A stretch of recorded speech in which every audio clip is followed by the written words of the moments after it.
Bonjour YouTube, bonjour mes amis, bonjour tout le monde. Avec d'autres jeux, nous allons apprendre à utiliser Tableau Cross Dynamique. On va voir des astuces Tableau Cross Dynamique. Donc on a une table ici. Pour créer Tableau Cross Dynamique, on clique sur Insertion. Puis on a ici Tableau. On a Tableau Cross Dynamique. Et là, on vérifie est-ce qu'on a toute la table.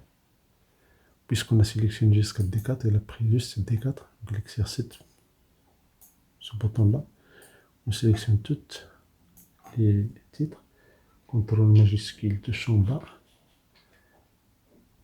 Et on valide. On a ici OK. Donc voilà ici les articles, ou bien les variables qu'on va mettre dans les champs correspondants. Ce qui est demandé ici, c'est le calcul de total, ou bien la somme des quantités suivant les articles. Donc on fait total des articles, on prend article, on va les mettre dans les lignes, et le total des quantités. On clique et on glisse dans les champs valeurs. Et voilà la somme des quantités selon les articles. On peut fermer cette fenêtre. Et on peut encore, ici on a création, on peut ici écrire disposition, cliquer sur la disposition de rapport et faire forme tabulaire. Et voilà la somme selon les articles. Question numéro 2. Question numéro 2, on va analyser la somme des quantités selon les zones. Donc selon les zones, on clique droit, afficher la liste des champs, on enlève les articles, on prend les zones, on va les mettre dans les lignes.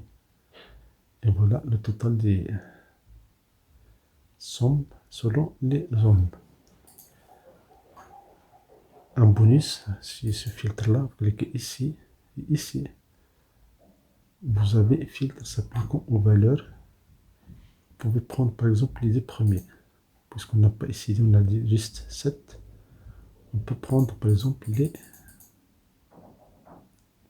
3 premiers.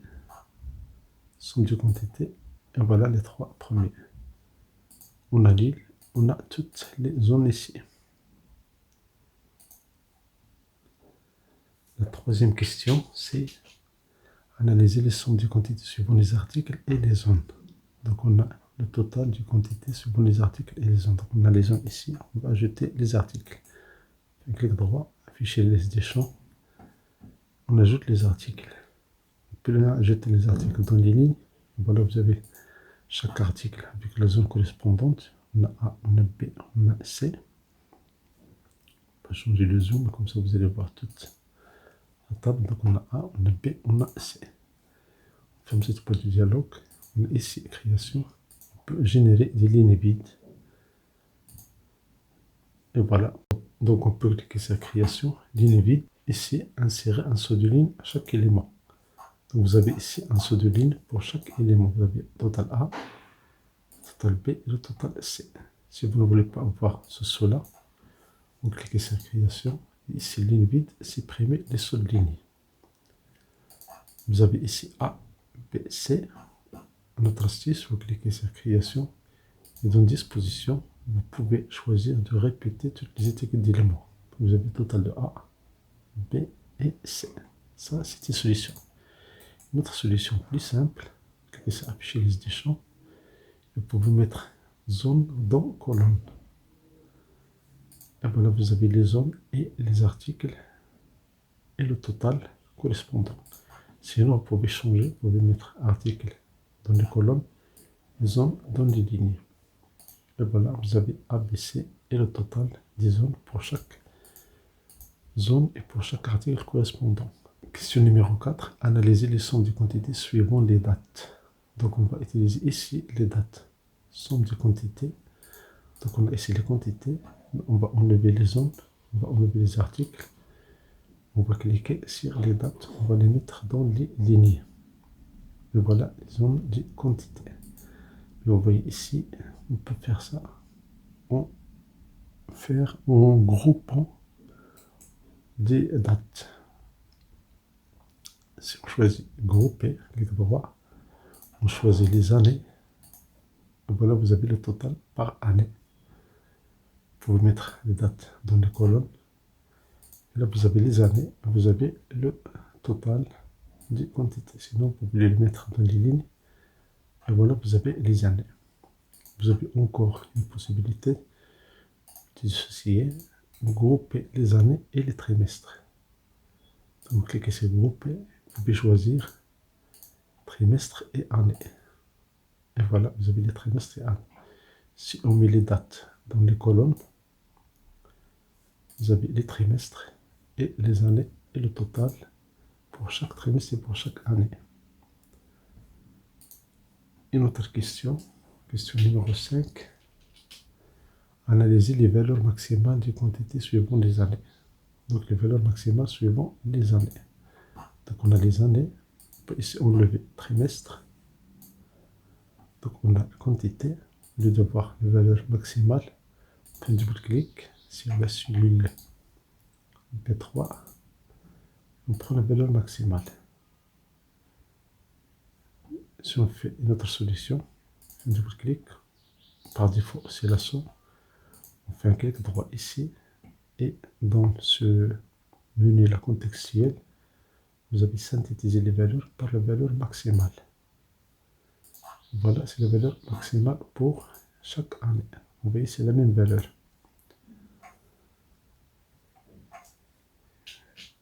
Astuce numéro 6, la question numéro 6. Analyser les sons de quantité des articles suivant les dates. Le somme de quantité suivant les articles et les dates. Donc on veut les articles et les dates. Donc on clique sur. Donc ici, on a les dates. On peut encore ajouter les articles.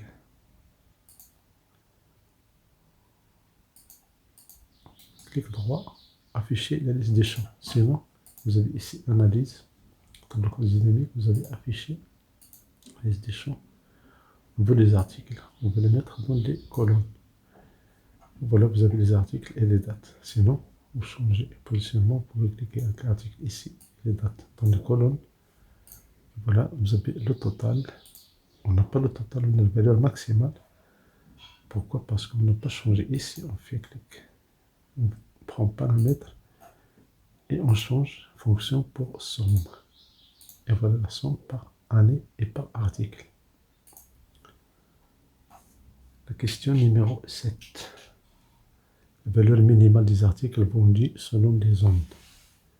Valeur minimale des articles vendus selon les zones.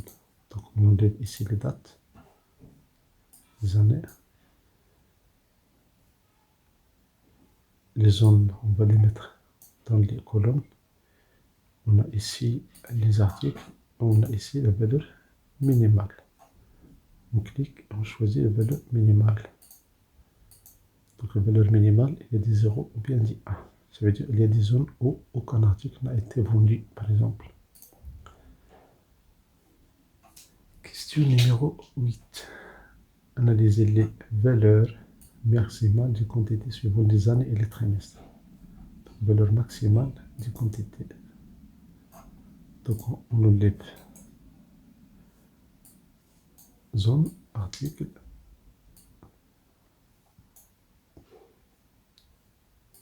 On voit ici ce qui est demandé, c'est valeur maximale de quantité suivant les années et les trimestres. Donc on ajoute la date dans les lignes.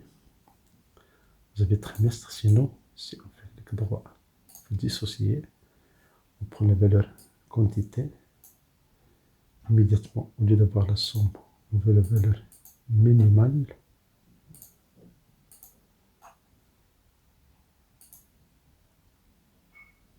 Pardon, on veut la valeur maximale. Donc, clique ici, on prend paramètres des champs, on veut la valeur maximale. Donc la valeur maximale des quantités suivant les années et les trimestres.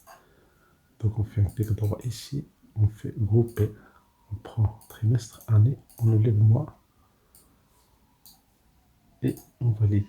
Donc on a les trimestres, on a les années. On peut déplacer date dans les colonnes. Et voilà, nous avons les trimestres. Sinon, on fait l'inverse, les dates ici et on met les années dans les colonnes. Et voilà la valeur maximale par trimestre et par année. La 9e. question, l'astuce numéro 9, la moyenne des quantités vendues selon les articles. Donc ici, on n'a pas besoin de date. On a les articles, on a les quantités. Et ici, on veut la moyenne des quantités vendues des articles.